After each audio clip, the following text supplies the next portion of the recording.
Hi, everyone. Good morning. Welcome to your Fast Track to 7 a.m. on the Valley today. Thank you for joining us. I'm Ashlyn Hill. And I'm Alex Larson. New for you this morning, a 29-year-old Euclid, Minnesota woman is hurt after rolling her car last night in Marshall County. Minnesota State Patrol say Jade Fish was driving eastbound on Highway 1 around 10 p.m. when she swerved to miss a deer. Officials say her car then rolled multiple times before it came to a rest in a ditch. Fish was taken to a local hospital with non-life-threatening injuries. Her two passengers, a 6-year-old girl and a 9-year-old boy, were not hurt in that crash. Bail was set at $1 million for the suspect in a deadly Fargo shooting taking place over this past weekend. Tyreek Taylor Roberts made his first court appearance yesterday. He's accused of shooting and killing 25-year-old Jaleb Moses on Saturday. Officials say the two knew each other and got into an argument before the shooting. Fargo police say Taylor Roberts admits to firing 2 shots at Moses, but he claims it was in self-defense. No plea was made.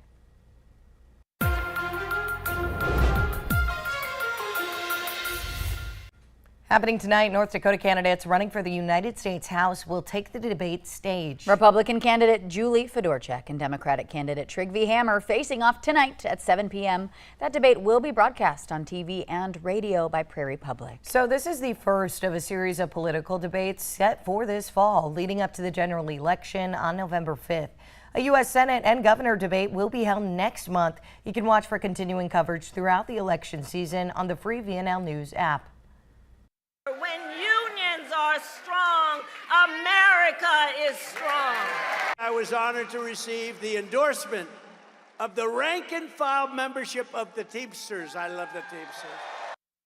Vice President Harris and former President Trump both voicing support for unions while on the campaign trail. While neither candidate earned the endorsement of the nationwide Teamsters Union, one small-town local union group is announcing their support for one of the candidates. Members of Bobcat in Gwinner, North Dakota got together yesterday for a rally in support of Donald Trump. Valley News Team's Anna Ballweber was there, bringing us the details. With less than 6 weeks to go until the 2024 presidential election, anticipation builds as the stakes get higher. There are good and bad for both sides. It's just that we get to have our voice also. A crucial employment hub in this small town economy, Bobcat in Gwinner, North Dakota, often uses their collective power to advocate for each other. But I would say it's probably 70 to 80% of the people that live in this town work at the plant. All the small towns around the area are also affected by it, correct? You know, Lisbon, Oaks, Gwinner, Milner, Wahpeton. I mean, they come from all over, so. Coming from all over, they held a rally to show labor workers do stand with Trump, which Kenneth says is generally uncommon. Historically, support the Democrats because historically Democrats do the most for the hourly employees, you know, the working man and women. This comes after the Teamsters, America's largest group of union members, made the decision to not endorse either presidential candidate, something that hasn't happened since 1996. Hopefully we can have more dialogue, you know, and talk with both sides. But now getting their side and their voice out there. We're all together, and to get together no matter what happens. We all have to go forward from this point on. So, moving forward and planning to continue backing their presidential pick, Kenneth says they're all excited for that November 5th date. Reporting in Gwinner, Anna Ballweber, Valley News Live.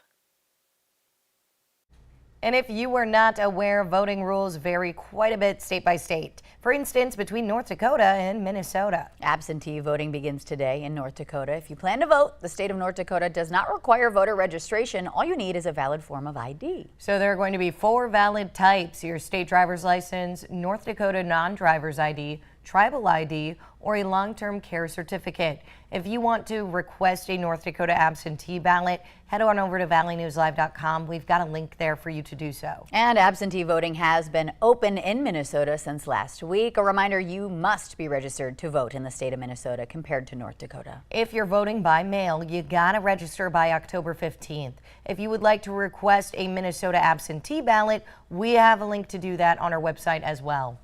As Helene moves north, the storm is now targeting Florida and possibly other southern states with heavy rains and potentially dangerous storm surges. Helene is expected to make landfall on the Gulf Coast as a powerful hurricane. Federal assistance is being put into place for rescue and recovery efforts. For the details, though, on our local forecast here in the Valley and what we can expect as things are really drying out, we're sending things over to First Alert Storm Team's Summer Schnellbach. Hi, Summer. Good morning. Good morning. Yes, we have a very tranquil weather pattern here. We're still under the influence of some high pressure, and that brings us clear skies, although we will have some strong wind picking up out of the south today, leading to some toasty temperatures. Warm and dry throughout the weekend and still pretty dry into early October. A slight spotty shower chance welcomes us on Monday. That's about it for rain chances. Temperatures right now, 49 Bemidji, the coolest spot this morning thanks to calm winds and clear skies. We're at 60 here in Fargo, 64 breezy conditions in Devil's Lake. A wind advisory goes into effect at 11 o'clock this morning until 7 p.m. for portions of the northern Red River Valley for gusts up to 40 miles per hour. Out the door here in Fargo, the breeze will increase throughout the morning and into the afternoon. But temperatures really increasing too. We're going from the 50s this morning to the mid 80s by this afternoon. 82 by 4 o'clock in Langdon and Devil's Lake, Roseau, Thief River Falls as well. 81 in Wadena and Detroit Lakes. 86 in Fargo and Sisseton. 87 in Aberdeen. Looking ahead to the weekend, temperatures still quite warm in the low and mid 80s.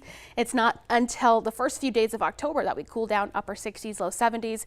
But as we've been talking about, ladies, that is still above average for this time of the year heading into October. Yeah, even that cool down sounds quite enjoyable. It does, yeah. It's really nothing to complain about. Dry, warm.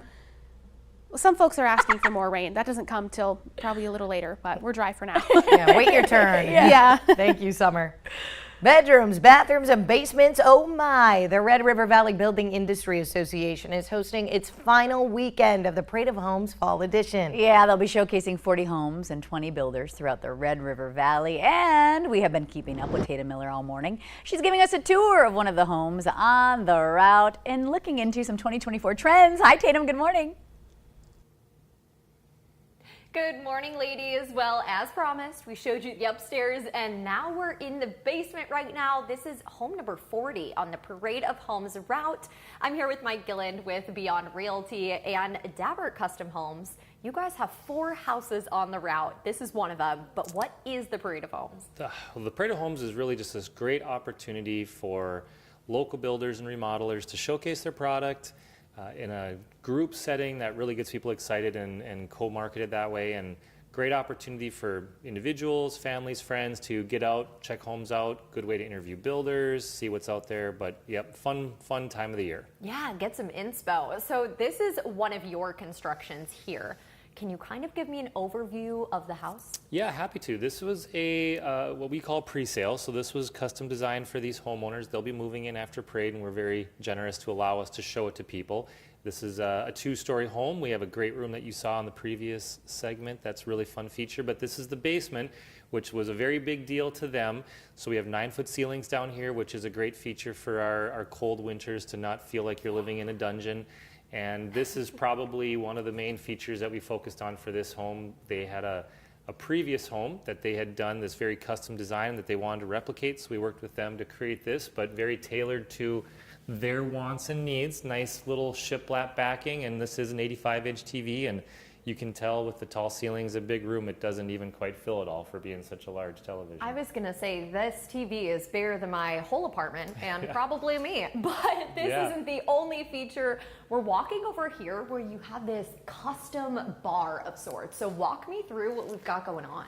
Well, this was a wet bar that we designed from the beginning with them. We knew that they were going to want some beverage fridge, wine fridge, so that was kind of placed and organized along with the cabinetry design. If you can tell, we've got some nice slatted hooks for, barware, under cabinet lighting, LED strips, some tile backsplash. So really nice, fun spot. And like I said, if you're going to be hanging out here all winter long, it's nice to be able to relax in your basements. Absolutely. Now, of course, there's a few other rooms that we won't have enough time to show you, like this little workout room over here. But have you seen basements as a common thing when you're selling houses? Yeah, I do think that just given that our climate embraces having basements, it's a nice opportunity to utilize, kind of get more bang for your buck with the square footage of a home. It's not always possible to get it finished for everybody when we first build the home just because of cost, but we can always come in later and finish it for people afterwards. All right, I love it. Scary basements be gone. Well, thank you so much for joining me this morning. Appreciate it. And coming up next, we're going to talk with Christine, who is our marketing director of Parade of Homes. I'll be right back. I'm Tatum Miller for Valley News Live. Back to you at the studio. What a fun tour. Yeah, thank you, Tatum, for that live look. And you can find a magazine of all the homes in your local Hornbachers location. All right, everybody. Starting today, the 16th Fargo Moorhead LGBTQ Film Festival returns to the Fargo Theater. The festival features the work of 25 domestic and international filmmakers over 10 programs. The festival is running through Sunday in person, and then there's a virtual encore that runs from September 30th through October 14th on the theater's streaming platform. We've got lots more information, including a full list of the lineup on our website, valleynewslive.com. Thank you all so much for joining us here on the Valley today. Have a wonderful Thursday. Yeah, see you back here tomorrow.